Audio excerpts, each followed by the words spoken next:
这个28点现在已经缩小到19点。最近俄罗斯军队的进展代表乌克兰的抵抗越来越弱。乌克兰现在只剩下用无人机了，他没有实质的作战能力。现在俄罗斯是按兵不动，就看泽伦斯基要怎么样接受这19点的计划。他接受了，整件事情可以让大家觉得说松了一口气。可是我觉得川普没有什么耐性了。川普现在已经觉得说，你们到底要怎么样？我已经想尽办法把你们两个都撮合了，连不能求的习近平我都求来了，还要怎么样？究竟双方的和平落幕还距离我们有多远？现在俄乌战场的最新局势呢，从这个战争的天平，大家都知道，现在急速的往俄罗斯这边倾斜跟靠拢。那面对美俄设计好的这个28点和平计划的提案呢，乌克兰还有美国的官员在日内瓦会谈之后，双方把原本的28点版本现在修改成了新的19点协议哦。当中几个核心部分带观众朋友来看，包括了敏感的割地问题，还有乌克兰是否加入北约，两国的边界线怎么画，还有俄罗斯的安全保障，你该怎么承诺之后不要再继续的西进等等的。那这个问题哦，等于是泽伦斯基还有乌克兰又把这个问题呢丢回给了川普，丢回给普丁，这些敏感问题，反正我就原封不动，你们回去再想一想吧。但是呢，这个川普宁愿先跟习近平主席先做热线通话，对于泽伦斯基丢回来这颗球，他也不急得接，他就先让你再放在旁边冷却一下，先不理你。那这有什么样的政治意味？19点下来，但是美方并没有积极的去处理。那乌方改版后的这19点呢，传递的关键讯息，谢大使是不是可以带观众朋友来解读一下？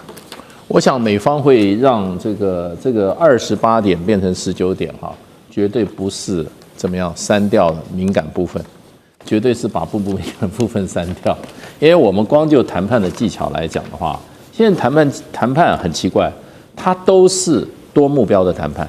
我这个谈判我有28个目标，对不对？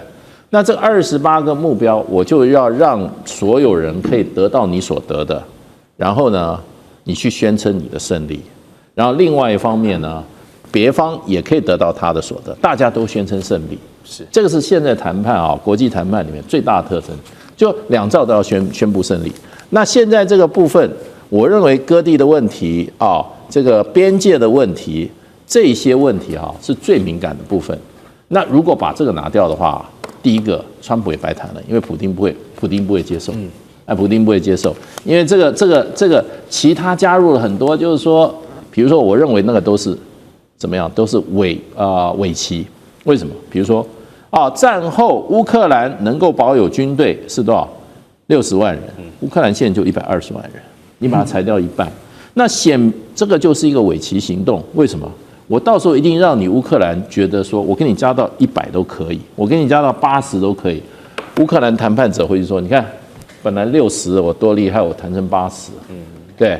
然后呢，加入北约的问题，那这个东西要写入你的宪章。写入你的宪法里面，叫乌克兰原始这样，你写入宪法，我不加入北约，那这个最后的话，这个我认为是一个伪旗。为什么？到时候一定给你放，到时候那就不要写到宪法里面，写到你宪法里面，你泽伦斯基不是乌克兰的历史罪人吗？所以他这个会放。那我认为现在会放的都是这些，可是这场战争最敏感的。我说就不写入宪法，不是说你可以加入北约，你让他不加入北约，你还有很多方式，可他偏偏选了一个最难的方式，然后让往后退，最后就是说那就是说这个北约要做出承诺不加入，其实这也是个伪命题，因为北约是共识决啊，要一个国家反对，美国反对就好了嘛，对不对？哪有什么保证？对，那现在这个另外一个就变成。还有就变成就是说，你现在还有很多，比如说泽伦斯基在和平以后，总统必须30天内改选。那后来就说，哎呀，这个不好吧？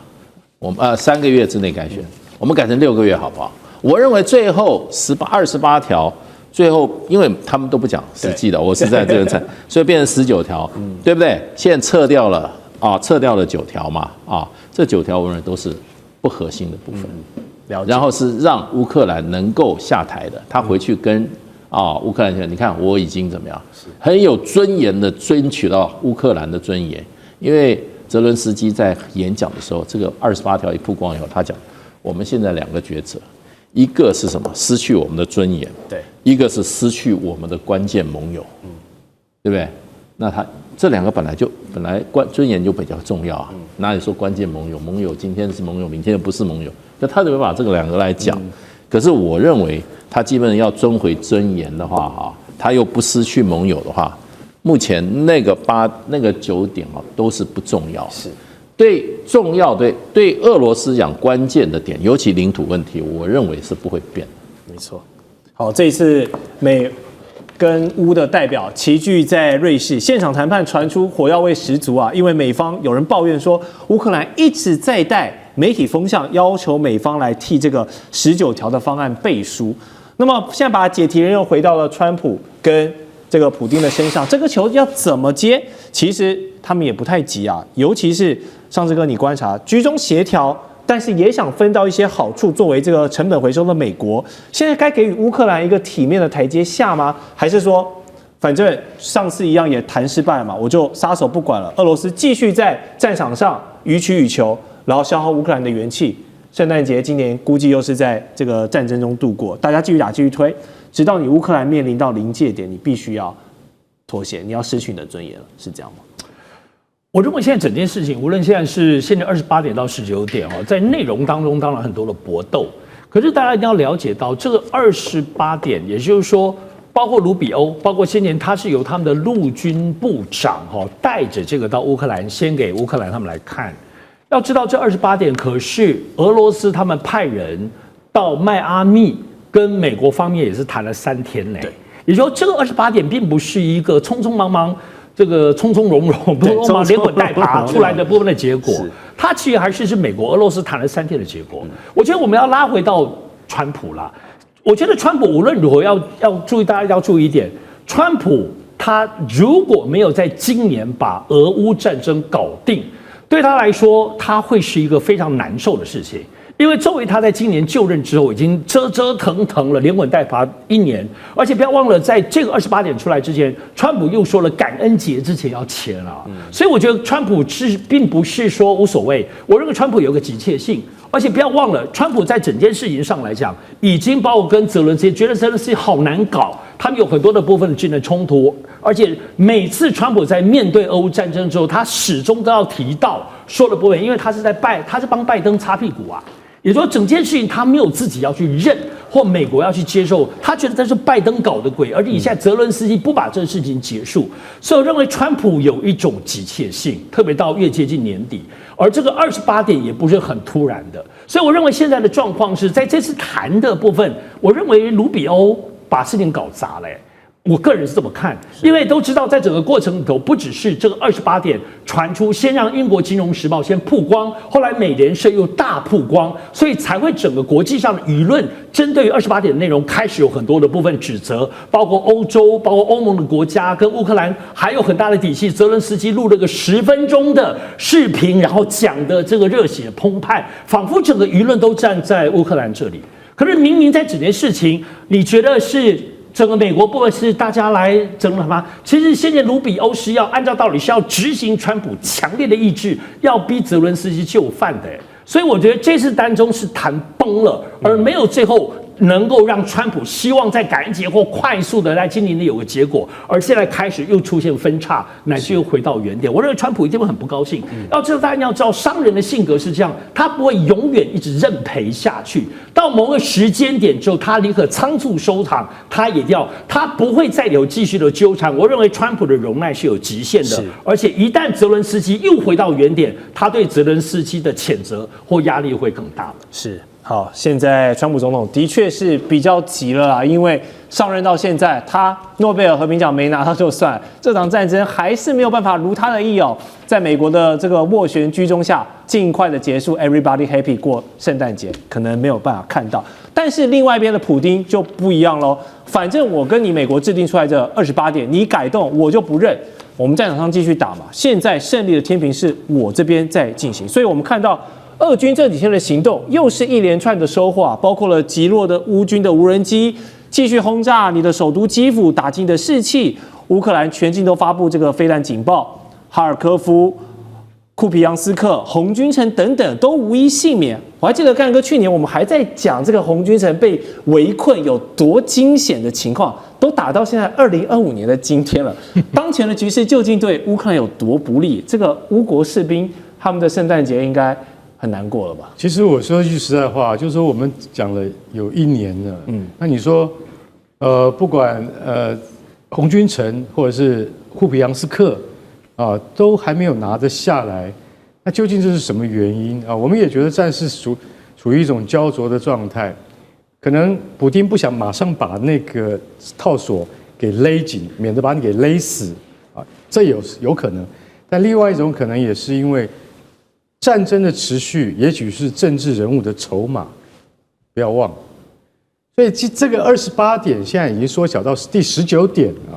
你就会觉得这里面这些重要的这些，就是说那个它里面的条文哈，说句实在话，我看了以后，我真的是很惊讶。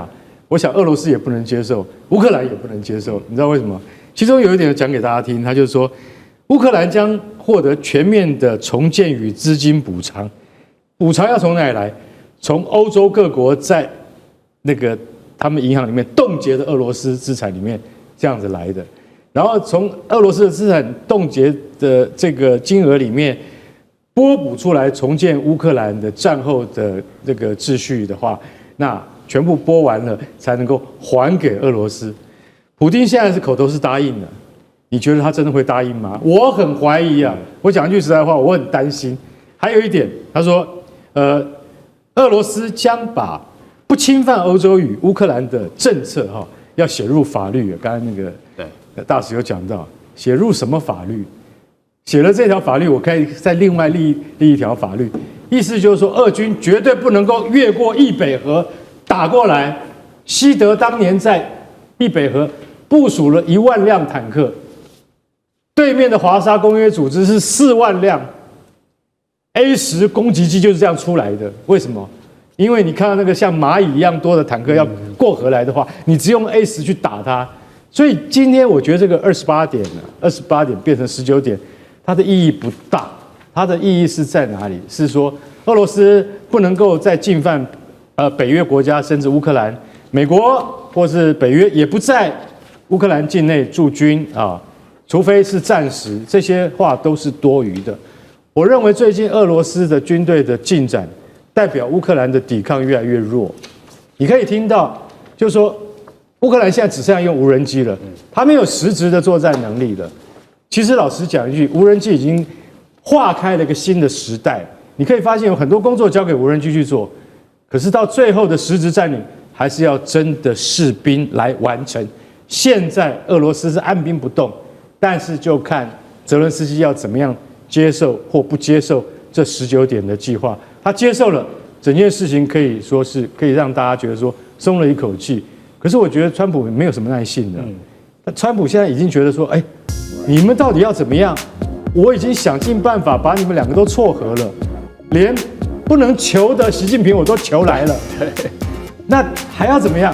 川普说很像泽伦斯基说，你就只是个小有成就的喜剧演员而已。我们美国人在你身上花了这么多的钱，3500亿美元投入了一个根本就不可能赢的一个战争。重点来了，泽伦斯基啊，你其实还曾经自己承认过，有1半的美元资金都不见了。那不见的资金到底去了哪里呢？是你泽伦斯基，是你乌克兰自己暗砍了吗？另外，泽伦斯基他也讲话也很呛，他说美国你提供给我们的援助早就已经远远是低于3500亿美元这个当初你承诺的金额了，实际的军事援助费用就670亿美元，再加上预算的支持315亿美元这样子的金额而已呀。好，我们看到他们隔空交火，所以今天要来看看川普他的谈判的策略到底是什么。这几天很批泽伦斯基，说他是独裁者，民调剩下4%，面对普丁却是相对温和。有专家认为说，川普非常的懂得权力游戏啊，我早就我不戳破你普丁这位超级狂人的自尊，我给你一个面子，给你一条退路。那么面对泽伦斯基，他则是非常的强硬，要他乖乖就范，让战争早日的落幕。川普的心理战，这个博弈战，大使怎么看？那我们也看到了，这个川普跟泽伦斯基为了美元的金元，现在闹翻了。那泽伦斯基到底还有多少筹码？他现在可以自己来去跟普丁谈吗？大使怎么看？泽伦斯基现在是他的脑袋暂时留在他的头上嘛，就是说先不拿掉。因为问题就是说，他还要把这个乌克兰的局面撑住，免得在川普跟这个普丁谈的时候，乌克兰的前线全面溃败，然后呢，官员逃跑了，泽伦斯基逃跑了，然后呢，前线守军啊四溃而逃，这是有可能发生的，所以美国事实上，川普虽然说上任第一天就说我们所有的对外援助经费现在全部停，可是事实上对乌克兰的没有停。所以他虽然抱怨说给了3500亿，可是现在还在继续给钱，因为他知道只要停了这场战争就垮了。那可是呢，他觉得泽伦斯基什么都得听他的。泽伦斯基在这场局里面他是没有筹码的人，怎么可能上桌呢？你要赌博，你先要去换筹码。你泽伦斯基根本就没有筹码，你上什么桌？对，连欧洲都没筹码的，怎么会让他上桌？你上桌只能搅局。你讲的话。你有实力能够达成吗？你没有实力达成的话，不会上桌的。可是没想到泽伦斯基反讲话真的让川普感觉发怒了，就教训他。他也很敢呛哦。而且你知道，川普之前他已经派他的财政部长到这个基辅跟这个泽伦斯基已经谈要5000亿美元了。因为川普说这个钱是要回来的，就是说我们那问题就是当时以他的矿产。来换西方国家的资助，这个是泽伦斯基自己提出来的。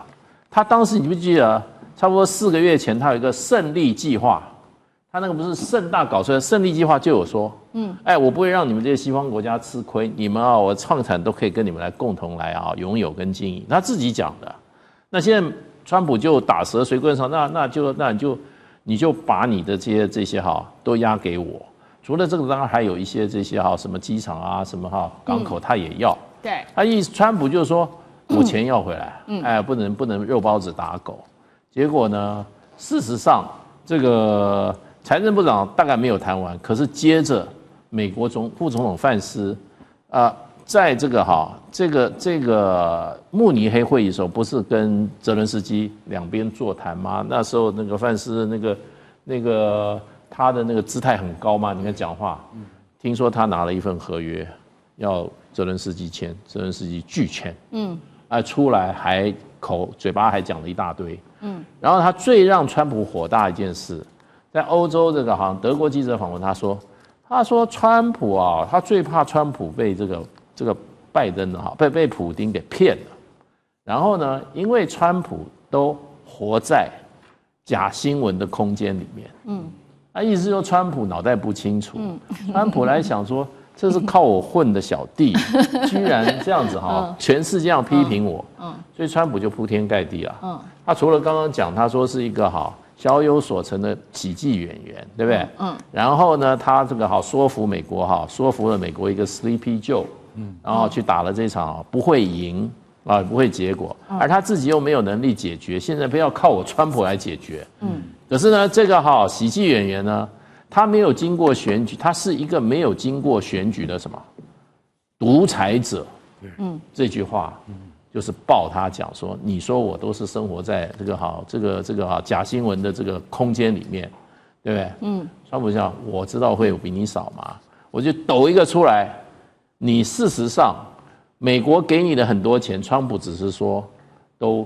消失了，失踪了，没有只讲了，但是也暗示了。对，他现在只有我川普能够让你这个国家就是说能够让这个灾难继续停止下来他说你泽伦斯基，你最好行动给我快一点，你就说你赶快，我提出的条件，你赶快答应，要不然你的国家很可能会消失。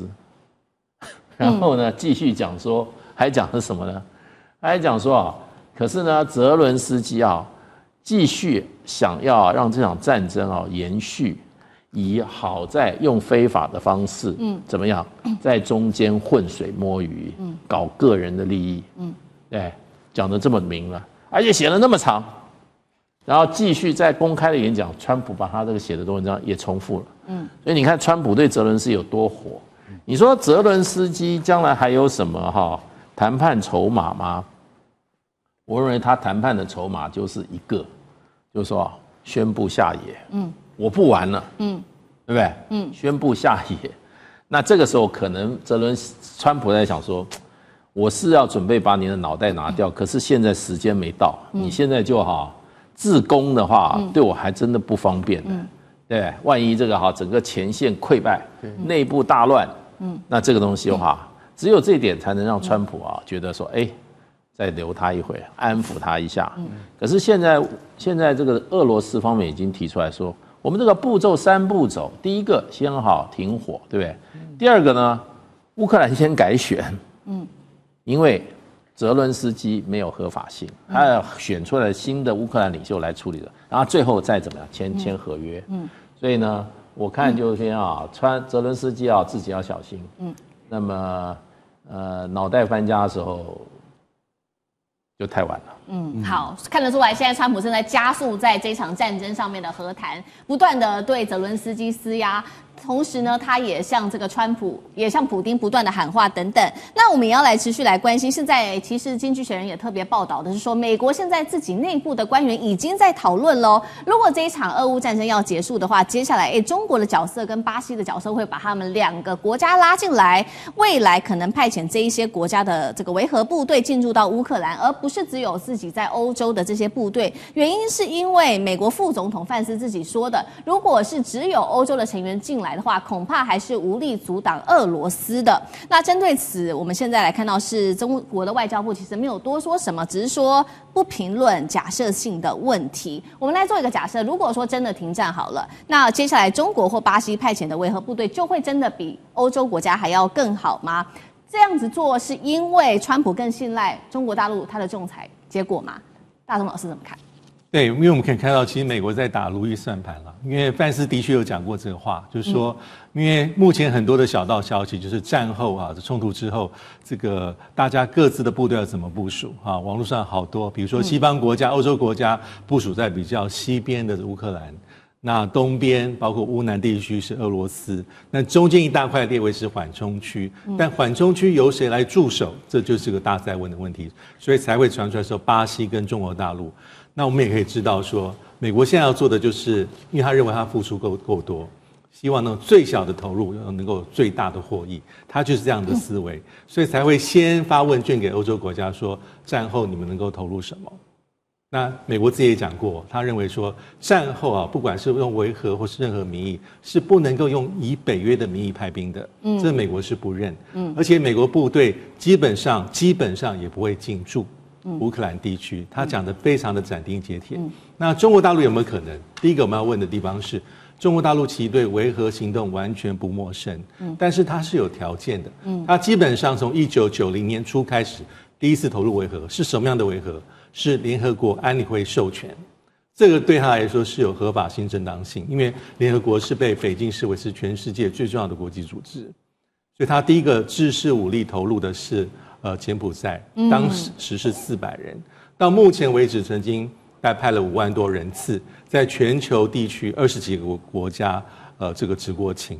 那以目前而论，大概还有2000多个中国大陆维和士兵在8个任务区都是联合国维和行动，所以我觉得目前来说，北京的反应就是给一个软钉子，因为他讲的也很直白，他说这场战争不是因为我而起，而且我讲过太多次了，我就是要谈判要止战，可是你们西方或是美国，你这是专门是为自己的小心思做着想，那我认为北京没有完全的排除这样的机会，还是有可能真的，但是他要一个就是他这个架构跟框架，而不是说几个大国你私相授受说好，那中国大陆介入，那他用什么样的名义介入？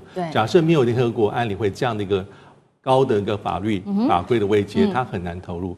而且中国大陆过去投入维和，他也不会派那种高强度的战斗部队，他可能是工兵、运输、医疗，这个顶多步兵营、运输分队、直升机中队，他是做这些事情。其实他非常非常有维和的经验，但是不是说你叫他去，他就去，其实不是这样子，他会争取到一个适当的一个谈判的地位，在一个合理的状况之下，他才会考虑。我觉得目前是谋定而后动。好，中国大陆的角色现在也被拉进来，已经越来越重要了，所以之后我们都会来持续为观众朋友做观察。那另外一方面呢，普丁跟美方在开启谈判之后，对于俄罗斯方面有没有一些的喊话？其实还是有的，而且现在看起来是软硬兼施，也就是说，在第一线战场，他是不断的强化他的攻击力道，但是在外交上，我们看到普丁最新他说了一些话，他说呢，没有人可以把乌克兰给排除在外。好，这看起来是比较软的一个发言之外，普丁他还解释说，美俄之前我们先做谈判啊，是为了提高彼此之间的信任。那我们俄罗斯也从来没有拒绝过跟乌克兰或者是跟欧洲这些国家来谈判，是他们自己要拒绝跟我们俄罗斯谈判的。刚刚讲了，在战场上，俄军持续的软硬兼施嘛，硬的方面就是强化它的攻击力道。2月16号，俄军一天内发动了261次的攻击，比过去每天平均100次是增加了超过1倍以上，这是来自于乌克兰军方的一个统计。怎么看普丁软硬兼施的策略？华干哥，过去一个礼拜大家已经可能有一些对于俄乌前线有一点淡然了，有一点忘记了。对，他们到底这个战事的情况怎么样？我可以告诉各位，你要知道，如果你在战场的话，你一定会想要逃离那个地方。你以为现在开始有和平谈判就不打仗了吗？错，仍然是在争取那个阵地之中。所以7天之内，竟然俄罗斯可以发射了1200枚航空炸弹。你要晓得，当然了，乌东4州是很大的，可能这样分散出去之后，不是那么的感觉深刻。可是我可以告诉你，那个就是来硬的。我的实力摆在面前给你看，不是没有打，还是继续照样在进攻了。另外呢，发射了上百架无人机，对，还有发射了40枚导弹。我可以跟各位讲，前线还是非常吃紧的那个状况。如果你身历其境，你就会知道说，战争仍然在持续之中。就刚刚大使讲的，如果现在美国一旦停下来的话，没有支援的话，那乌克兰就不必打了，啥都不用打了。为什么？因为没有钱可以打。就讲那个话是非常好听的，但是也是在质问你，请问一下，我们到底给了你3500亿，那钱有一半不见了，到哪儿去了啊？对不对？也许你花在民生或是哪一种医疗的任务，我们不知道，请给我们看账单。泽伦斯基拿不出这个账单嘛，所以大家晓得说，现在对于普丁对于这个前线，他还是软硬兼施的，因为他要在有限的环境里面，可能顺利的话3月可以展开谈判，如果要迟一点的话5月才有谈判。那在这几个月之中，俄军要巩固他的战果，所以说最后他能够用这个战果来告诉泽伦斯基说，你该下台了，你该接受这个你永远打不赢的事实。所以现在软硬兼施正在进行当中。俄乌的和平提案能否走向落幕，现在一个很关键，由美国提出的28点和平提案现在浮出台面了，但这究竟是苦口良药，或者是糖衣炮弹？我们继续跟3位专家来探讨。首先，关于这份提案我们这个时间有限，我没有办法从第1条讲到28条告诉大家，但是几个关键核心呢，大家要知道，包括了乌克兰你要割地。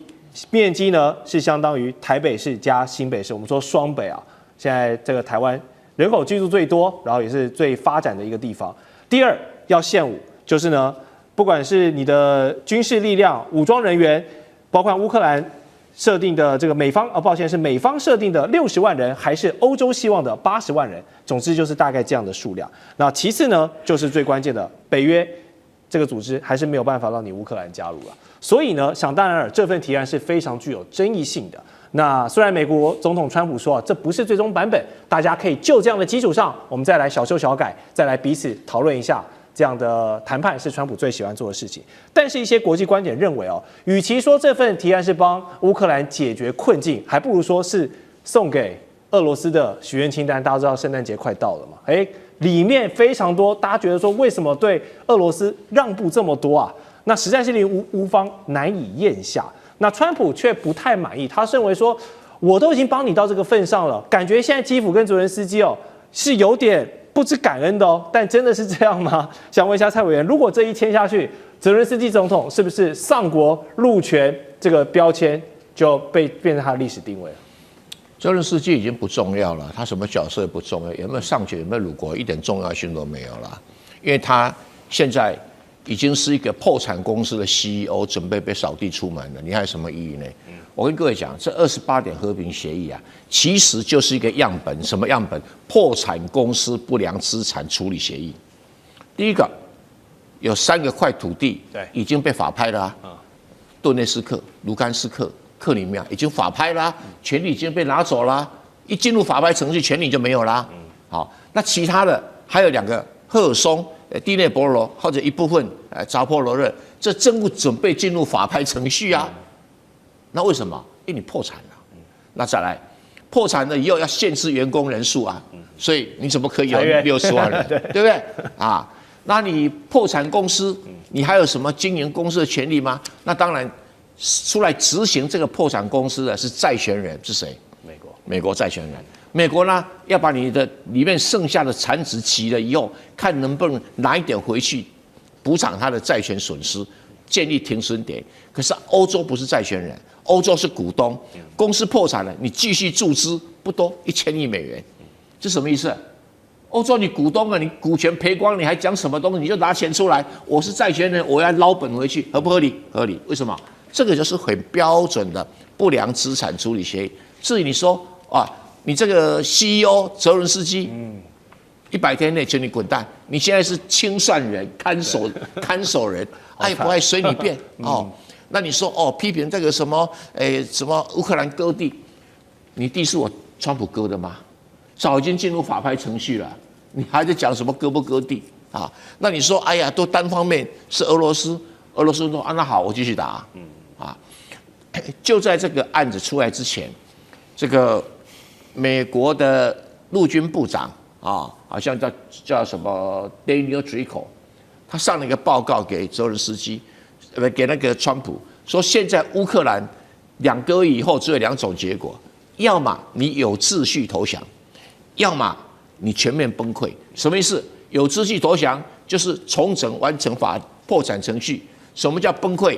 啪嚓，由这个债权人随便挖，2种情形随便搬啊，这2种情形而已啊。这个是不是符合事实？是的。你现在乌克兰只有秩序投降跟全面崩溃，你溃败，你已经没有选择了。是，那你为什么把公司经营成这样子？问你这个伟大的 CEO 啊，然后更觉得这个跟以前的投降或者和平协议都不一样。和平协议开头都会讲说，我们基于安全啊，基于人权啊，基于什么，讲了一大堆有没有啊？然后我们达成什么样的协议啊，等等等等啊，这没有，一开始就直接就不良资产怎么处理，这一块你的。这块我的，俄罗斯你那3000亿，1000亿拿出来给乌西重建，然后股东欧洲再来1000亿，然后剩下2000亿，俄罗斯要重整要重建乌东，那这个钱还有我美国要分一半，就这么简单。为什么啊？我重整人啦，我重整人，我要把我的投下去的钱给捞一部分回来啊！当然不可能完全捞回来，他讲那些矿产都是骗人的了哈。但是不管如何，你这互相吵来吵去，凭良心讲，就有个破产公司，泽伦斯基毫无选择的空间。是，哇，蔡委员用这个破产清算程序啊，来描述现在俄乌的处境，还有乌克兰跟泽伦斯基能够处理的方式，非常的生动。刚刚提到，感觉是非常被动，只能掏钱出来这些股东的欧洲国家，他们当然听到这28点也是一懵啊！感觉我现在话语权越来越低啊，除了继续往里面投钱跟军援的价值之外，我好像真的不能说什么话了。所以这份提案呢，这个法国、英国跟德国第一时间是拒绝了部分的要素，并且提出了改版。他们认为呢，这个原始提案给俄罗斯太多好处了。好，乌克兰要被限制军力，俄罗斯却受到不对等的对峙啊！战斗民族如果持续的往东扩呢，那我北约的这个心腹大患一直这个问题没有得到治本的保障。所以杨老师你怎么解读现在欧盟的作为，还有他们要求，美国你不让乌克兰加入北约，但我们做一个类似北约第5条款的安全保障，来形成这个共同防御命运共同体的这个可行性，真的有吗？法律上我觉得不可能。法律上目前的28点里面其实是有谈到，如果俄罗斯攻打乌克兰，将会遭受到其他所有相关各国协调的军事反应。也就是说，各国会采取军事的反击，但这没有任何法律上的承诺，而且我也不了解这个协调的军事反应是什么意思哈，所以很模糊。蔡委员刚才用这种不良债权的处理，我觉得这个很现代性，蛮有趣，我也理解的。我从另外一个角度，因为对欧洲人呢，他们真的就是回到过去，整个19世纪那种国界领土的更改，不就是一个一个都是这样子的案例吗？从梅特涅到俾斯麦到一次大战，从波兰被瓜分，德国丧失领土，然后呢，整个乌克兰一直都是整个东欧到中欧就是这样子不断的往往返返，每一个条约、每一个领土的重建，大概都类似，那跑不掉的，因为你输了就是输了，被占领了。现在这是这个28年里面有3个大重点：第一个领土，第二个安全，第三个债务跟削减制裁啊，以及相关的这个投资问题。领土的问题，你这边讲用台北加新北，他们在欧洲不知道台北跟新北加的是多少。卢森堡，好像卢森堡就是卢森堡。对，因为其实顿内刺客没有完全被俄军占领，他要整体的顿内刺客，但是他也放了一些出来，所以整个加减之后大概2500平方公里，所以领土。但问题是，整个乌东大概乌克兰的1/2，尤其这里面是富藏了煤矿、稀土、工业基础都在这边，所以领土代表了很多的意涵。那当然，这也是乌东俄罗斯语主要集中的地区。那第二个就讲安全，这里面尤其我们今天的问题是安全的问题。你只能有60万，不过现在《纽约时报》说，目前乌克兰的军队只剩80万，60万 OK。你不可以加入北约，北约也要明确拒绝乌克兰加入。还记得2008年北约的高峰会邀请乌克兰加入吗？我就要问了，说好的乌克兰有事，北约有事呢？从过去一直以来将近20年，美国跟北约不断在鼓动乌克兰做我的代理人，我让你加入欧盟，我让你加入北约，我保障你安全。就乌克兰被打鸡血一样，把自己合法的总统亚努科维奇给拉下来，搞得国家四分五裂，发生战争。最后呢，他是给你很多的经济军事援助，但是你怎么在战场上传统武力打得过俄罗斯呢？结果现在被占领了，你面临到再一次19世纪领土丧失的这样一个重演，跑不掉的了。只不过是细微的调整，只不过是时间的调整。至于说你还想要类似北约第5条的安全保障，白宫就会说，那你们去跟他第5条啊，美国这边不会跟他第5条嘞。那欧洲这边做得到吗？当然做不到。所以这也是一个死局哈。那经济学人呢，同样跟杨老师一样，不看好这份和平计划，并且他们是用尖锐的语气示警，说这28个提案一旦落地的话，可能会造成乌克兰更加的脆弱，欧洲的更加分裂，美国也不安全。那么当中唯一的获利者就是俄罗斯了。普利兹新闻奖的得奖作者弗里曼，他甚至形容这简直就是现代版的慕尼黑协定啊。那如果这份方案真的落地，未来的5年到10年，我都不知道观众朋友要怎么想象这个欧洲版图可能会变成什么样子，国跟国的那个边界可能要改变了，世界地图要改。好，那攻打乌克兰事件之后，普丁如果真的这么轻松就下台，然后致谢下台一鞠躬，然后获得这么多好处，是不是给了他一张合法化的侵略通行证？舰长，你的看法？我们来讲到说这个傅里曼讲的这个有关于慕尼黑协定的部分啊，其实就是1938年所有的列强通通同意了德国兼并这个苏台德地的这个部分啊。那但是现在呢，好像是英国、法国以及德国突然有了那个他的正义感，说要帮这个乌克兰出头啊，但是可能吗？那个他能提供乌克兰什么呢？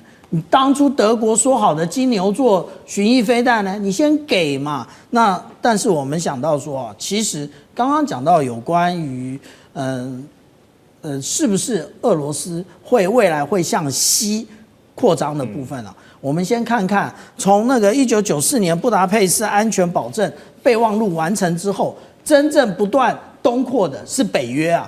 那俄罗斯从来就没有往西边走过啊，所以其实现在有很多的智库以及专家在讲说，真正的攻击性的这一个国际组织反而是北约。那俄罗斯还有这个底气吗？如果他有这个底气的话，我们看看战场上就好了。T-72的这种老旧的主战车都被拉到第一线了，那代表什么？代表他的所有的装备几乎都已经要进出了嘛。那至于说未来是什么，我们就看现在了。我们看到这个库皮扬斯克的部分了，库皮扬斯克几乎等于也要即将陷落。那当然，大家就讲说，小舰长，你讲了1年多的红军城，对啊，红军城现在被围了怎么样？红军城已经几乎完全陷落，没有陷落的只有一点点地区而已。那但是现在说要割地啊，那其实这个割地，其实这个问题回头就要问泽伦斯基了。当初如果不打这场战争的话，你可能说这4州未来被割出去吗？我们来看啊，卢甘斯克其实他已经全境都已经被打完了，可是顿内茨克没有哦，顿内茨克只有打下了76%。